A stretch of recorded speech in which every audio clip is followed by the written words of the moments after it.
এটা হচ্ছে একটা দেশের ক্রিকেট সার্ভাইভ করার জন্য মানে একটা কোচিং পাথওয়ে তৈরি করতে হয়। কোচিং পাথওয়েটা হচ্ছে একটা লেভেল 1, তারপর লেভেল 2, লেভেল 3।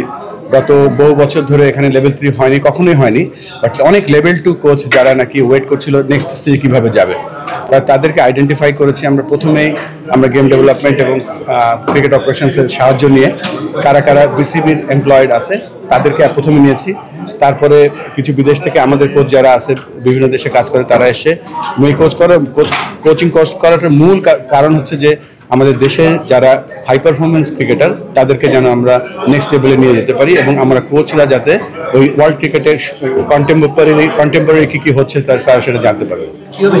মানে আমরা তো নরমালি ক্রিকেটের ক্ষেত্রে দেখি যখন কেউ প্র্যাকটিস করে ম্যাচের আগে লম্বা সময় প্র্যাকটিস করতে হয়, এবং যেহেতু আমরা কোর্স করলো 3 দিনের কোর্স হয়েছে মাত্র 5 দিনের কোর্স হয়েছে, পরবর্তীতে আসলে এটাকে আরেকটু অ্যাডভান্স করার জন্য আরেকটু মাস্টার করার জন্য তার করণীয় কি? আমরা গত 8 দিন 10 দিনে 2টা কোর্স করেছি। প্রথম 3 দিন করেছে স্পেশালাইজ ব্যাটিং কোচ, যে কোচগুলো আমাদের বিভিন্ন এজ গ্রুপ টিমে বা আমাদের যে emerging team, high performance team, এ টিমে বা ন্যাশনাল টিমে যারা ভবিষ্যতের ব্যাটিং কোচ হবে তাদের জন্য।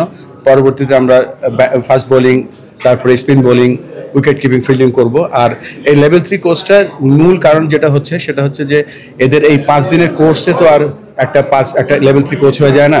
এই কোর্সটা হচ্ছে 2 ভাগে বিভক্ত। একটা হচ্ছে রেসিডেন্সিয়াল কোর্স, যেটা 5 দিন শেষ হলো।